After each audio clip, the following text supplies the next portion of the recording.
Hello everyone. So today we are going to solve this question from group theory. और इस question में हमसे पूछा है which of the following statements are true. So that means हमें हर statement को check करके देखना है if it is true or not. और ये MSQ टाइप क्वेश्चन है. That means more than one answer can be correct. So more than one statements could be true. So that's why we have to check every statement. तो पहली statement बोल रही है Q has uncountably many subgroups. ठीक है. और दूसरी statement बोल रही है Q has uncountably many subsets. ठीक है. तो पहले तो हमें देखना होगा जिन्होंने क्यू दिया है उसको एक ग्रुप दिया हुआ है. ठीक है. Q is a group under addition. देखो वैसे तो क्यू मल्टीप्लिकेशन के रिस्पेक्ट में भी ग्रुप बन सकता है पर उसमें से फिर जीरो को हटाना होगा बिकॉज जीरो का मल्टीप्लिकेटिव इनवर्स नहीं मिलता.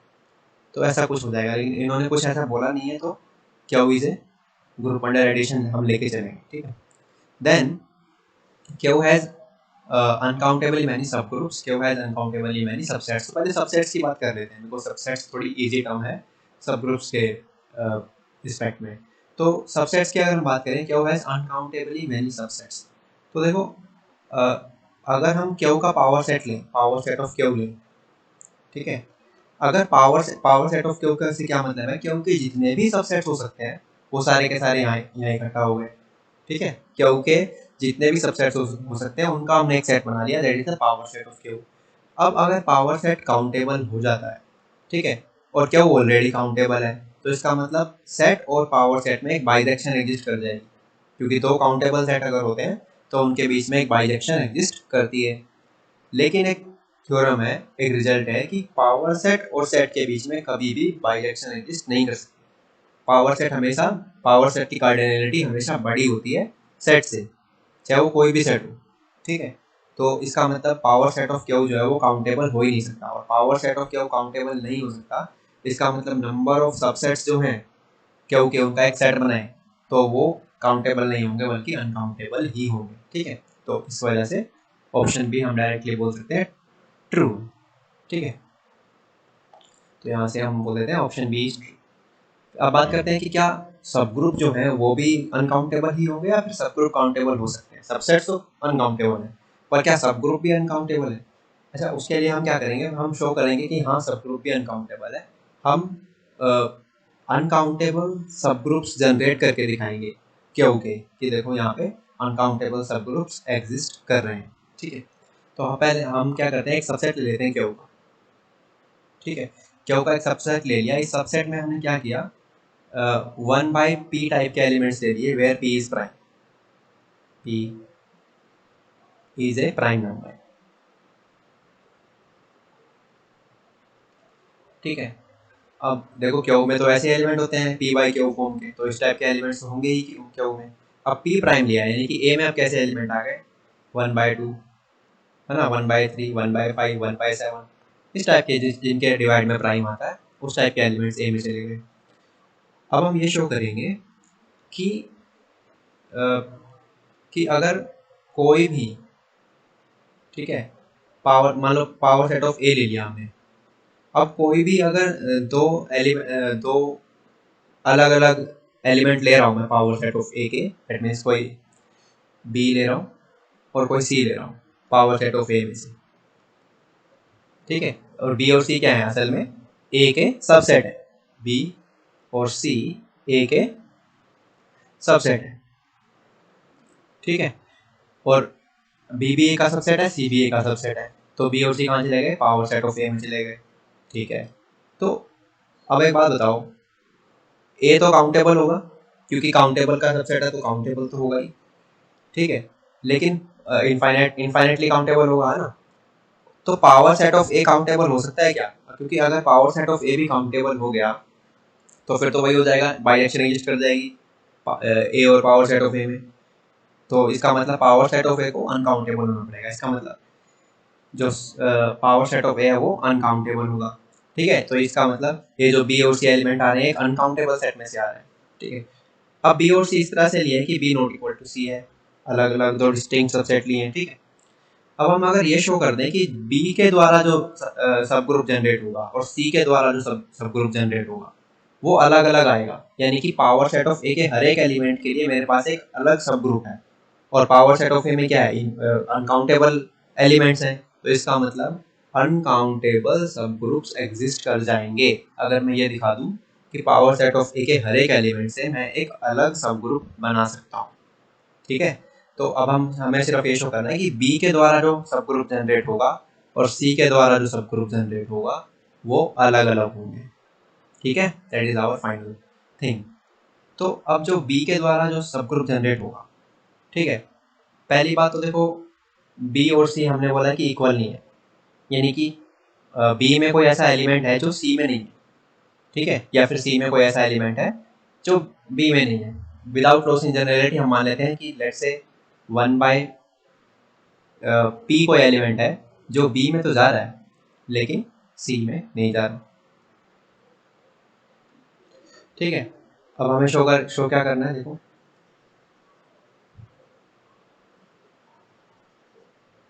अब हमें शो ये करना है कि अगर 1/p जो है वो बी में जा रहा है पर सी में नहीं जा रहा, और हम ये शो करना चाहते हैं कि ये दोनों भी अलग अलग हैं, ये तो सब ग्रुप जो जनरेट कर रहे हैं हम अलग अलग सबसेट से, ये भी अलग अलग है।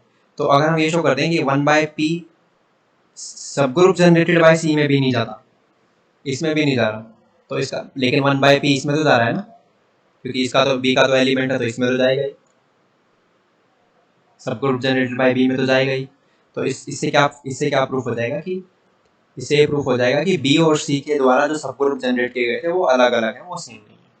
ठीक है, तो ये शो करने के लिए हम क्या करेंगे, हम उल्टा एज्यूम कर लेते हैं, हम मान लेते हैं कि ये जा रहा है सी में।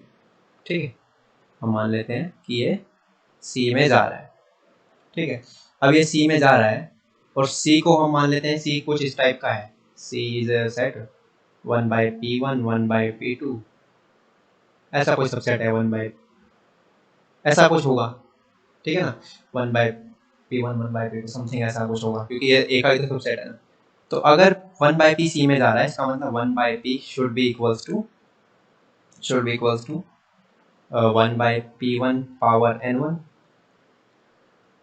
ठीक है, डॉट 1/p2 पावर n2। ठीक है, ऐसे चलता रहेगा 1/p के पावर n के, ऐसा होगा अगर ये इसमें जा रहा है तो। ठीक है ना, क्योंकि ये क्या है असल में, ये क्या है, अगर सी में p1 p2 p के एलिमेंट है तो इसमें इसी टाइप के एलिमेंट होते हैं 1/, मतलब कि यू नो द डेफिनेशन कि किसी सेट से सब ग्रुप कैसे जनरेट करते हैं, यू नो दैट डेफिनेशन है ना, तो बस उसका यूज किया हमने। तो अगर ये ट्रू है तो इसका क्या मतलब हुआ, इसका क्या मतलब हुआ कि अब ऑपरेशन जो है देखो वो एडिशन है, तो अगर n1 टाइम्स ऑपरेट कर रहे हैं, इसका सिंपल सा ये मतलब है कि n1 टाइम्स एडिशन कर रहे हैं। अब n1 टाइम एडिशन करेंगे इसकी तो 1/p किसके इक्वल आ जाएगा, n1/p1 के। अब डॉट है, डॉट भी देखो नहीं है क्योंकि डॉट सिर्फ एक ऑपरेशन को रिप्रेजेंट कर रहा है और ऑपरेशन एडिशन है, तो यहाँ प्लस आ जाएगा n2p2, फिर प्लस आ जाएगा ऐसे ही चल के n के p के। ठीक है, अब ले लेते हैं एलसीएम। ठीक है, अब एलसीएम ले लेते हैं तो क्या हो जाएगा, 1/p इज इक्वल्स टू, यहाँ हो जाएगा p1 p2 p के, और ऊपर कुछ बन जाएगा some term, let's call it n। ठीक है, अब अगर क्रॉस मल्टीप्लाई करेंगे तो क्या हो जाएगा, pn is equals to p1 p2 pk। ठीक है, अब देखो p जो है वो लेफ्ट हैंड साइड को तो डिवाइड कर रहा है लेकिन p राइट हैंड साइड को डिवाइड नहीं करेगा, क्योंकि ये सभी के सभी डिस्टिंक्ट प्राइम्स हैं, इनमें से कोई भी p के इक्वल नहीं है, क्योंकि हम ऑलरेडी बोल चुके हैं कि 1/p c में नहीं जा रहा।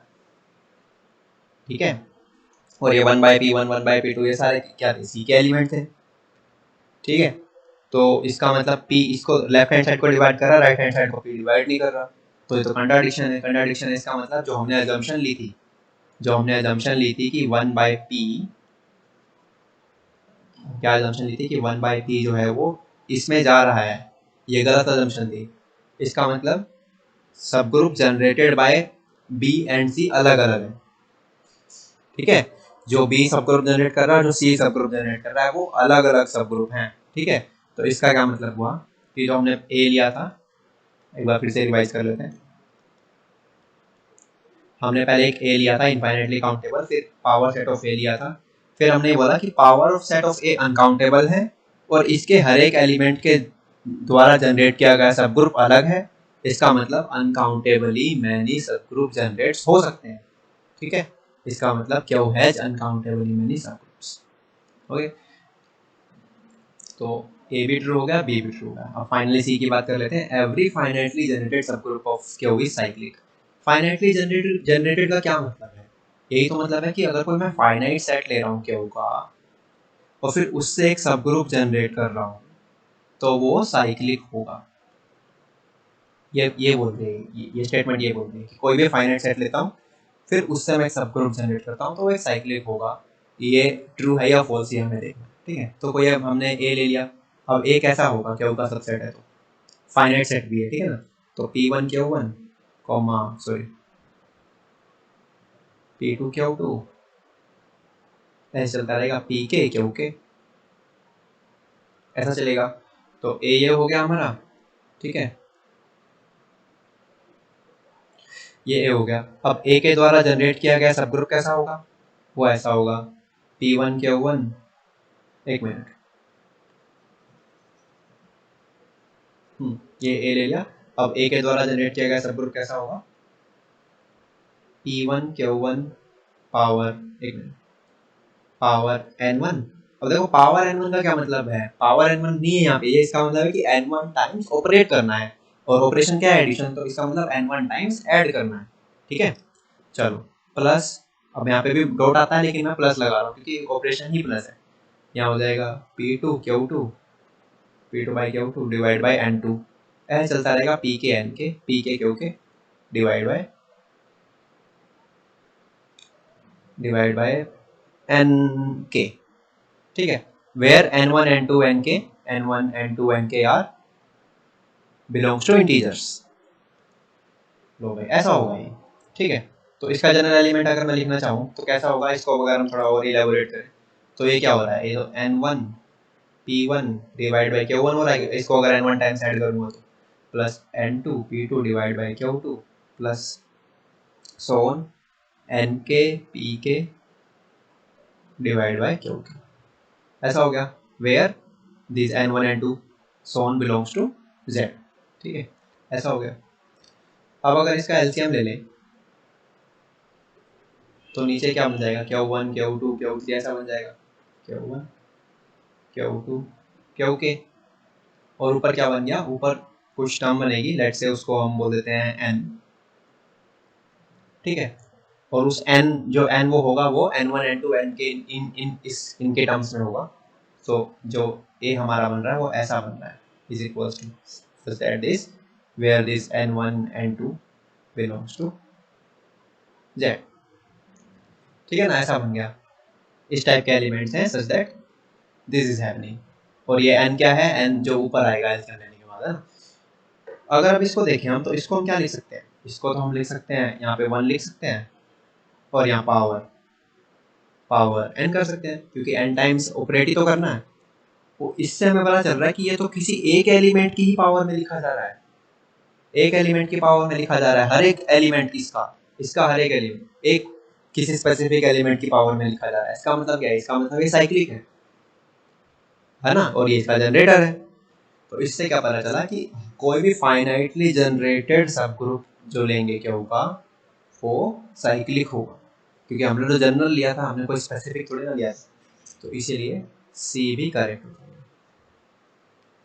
ठीक है, फिर फाइनली हमारा बच गया डी। इसको भी एक बार देख लेते हैं। ये थोड़ा सा लेंथी क्वेश्चन है पर इसमें समझने के लिए बहुत कुछ है। It will make your understanding better. Exam में हो सकता है कि तुम ना करो ऐसा क्वेश्चन क्योंकि टाइम ज़्यादा लगेगा, but for the understanding you should try it. Now last is Q is isomorphic to Q cross Q has groups। अब Q और Q cross Q isomorphic होंगे या नहीं? देखो Q भी एडिशन के रिस्पेक्ट में ही ग्रुप बोल रहा है, Q cross Q को भी इसने कुछ नहीं बोला, एडिशन के रिस्पेक्ट में ही ग्रुप है। ठीक है, सो नाउ हमें ये बताना है कि आइसोमॉर्फिक होंगे। आइसोमॉर्फिक की वैसे हमें डेफिनेशन तो पता है कि 1 1 2 और होमोमॉर्फिज्म, लेकिन आइसोमॉर्फिक जब ग्रुप होते हैं ना तो उनकी प्रॉपर्टीज भी सेम होती हैं। जो ये कर रहा है वही ये भी करेगा। अगर ये साइक्लिक है तो ये भी साइक्लिक, ये अबेलियन है तो ये भी अबेलियन। इसमें जितने एलिमेंट है उतने ही इसमें एलिमेंट, ये फाइनाइट है तो ये भी फाइनाइट। मतलब आइसोमॉर्फिक का मतलब यही होता है कि वो सेम ही ग्रुप है, बस उनका देखने का तरीका अलग अलग है। ठीक है, अगर आइसोमॉर्फिक है तो। ठीक है, अब अगर आइसोमॉर्फिक है और ये बोल रहा है कि इसका हर एक फाइनाइटली जनरेटेड सब ग्रुप साइक्लिक है, तो इसका मतलब क्यू क्रॉस क्यू का भी हर एक फाइनाइटली जनरेटेड सब ग्रुप साइक्लिक होना चाहिए। अगर हो रहा है तो ठीक है, हो रहा है तो हम बोल नहीं सकते आइसोमॉर्फिक है, क्योंकि हो सकता है फिर कुछ और प्रॉपर्टी फेल हो रही है। लेकिन अगर नहीं हो रहा है तो फिर हम पक्का बोल देंगे कि नहीं है आइसोमॉर्फिक, क्योंकि आइसोमॉर्फिक होता तो फिर सेम टू सेम बिहेवियर होता। ठीक है, तो अगर बिहेवियर सेम है तो वहां से वो सफिशिएंट नहीं है बोलने के लिए कि भाई आइसोमॉर्फिक है, क्योंकि आइसोमॉर्फिक के लिए तो तुम्हें डेफिनेशन से ही प्रूफ करना पड़ेगा। लेकिन अगर बिहेवियर अलग है तब तो पक्का ही बोल सकते हैं कि ये तो आइसोमॉर्फिक हो ही नहीं सकता। ठीक है, सो लेट्स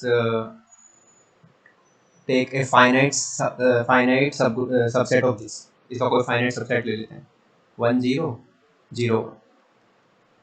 ठीक है, अब इससे जनरेट करवाते हैं। इसे जनरेट करवाएंगे जब, तो इसको n टाइम्स ऑपरेट करना है, इसको n टाइम्स ऑपरेट करेंगे, n1 टाइम्स ऑपरेट कर लेते हैं मान लो, तो इसकी पावर n1 मतलब इसको n1 टाइम्स ऐड करेंगे बेसिकली, तो ये बन जाएगा प्लस इसको n2 टाइम्स ऑपरेट करेंगे तो ये बन जाएगा where n1 n2 belongs to z।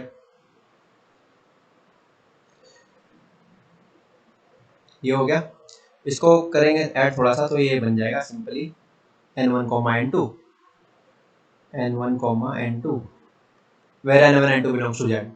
तो ये क्या बन गया, तो z क्रॉस z ही बन गया है ना। क्या बन गया ये, एक मिनट, ये बन गया z cross z।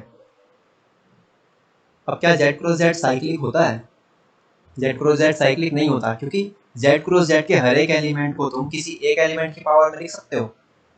For example मान लो लिख सकते हो, मान लो a b पावर n इस तरह लिख सकते हो। और यहाँ पे पावर n का क्या मतलब है कि n टाइम्स ऐड करना है, तो इसका मतलब हर एक एलिमेंट को na इंटू एन बी ऐसा लिख सकते हैं, नहीं लिख सकते है ना, क्योंकि इस टाइप का जो एलिमेंट होगा वो तो ऐसा होगा ना, ऐसा होगा वो तो, सॉरी ऐसा होगा वो तो, इस टाइप के जो एलिमेंट होंगे मतलब कि उसके जितने भी पॉइंट होंगे इस लाइन पे एग्जिस्ट करेंगे इस टाइप के एलिमेंट्स के। एन जीरो हो जाएगा तो यहाँ एन 1 2 3 4 5 6 ऐसा ऐसा चलेगा। लेकिन z क्रॉस z में तो कहीं भी एलिमेंट आ जाएगा, यहाँ भी आ जाएगा, यहाँ भी आ जाएगा, यहाँ भी आ जाएगा, यहाँ भी आ जाएगा, है ना। तो इसका मतलब साइक्लिक है ही नहीं, इसको एक एक एलिमेंट की पावर में लिख ही नहीं सकते इसके एलिमेंट्स को, है ना। और क्यू का फाइनाइटली जनरेटेड सब ग्रुप साइक्लिक आ रहा है, लेकिन क्यू क्रॉस क्यू का फाइनाइटली जनरेटेड सब ग्रुप साइक्लिक नहीं आ रहा है, इसका मतलब बिहेवियर अलग है, और बिहेवियर अलग है इसका मतलब आइसोमॉर्फिक नहीं हो सकता। ठीक, so option D is wrong. So only options A, B and C are the correct answers. So that's it for today and thank you for watching.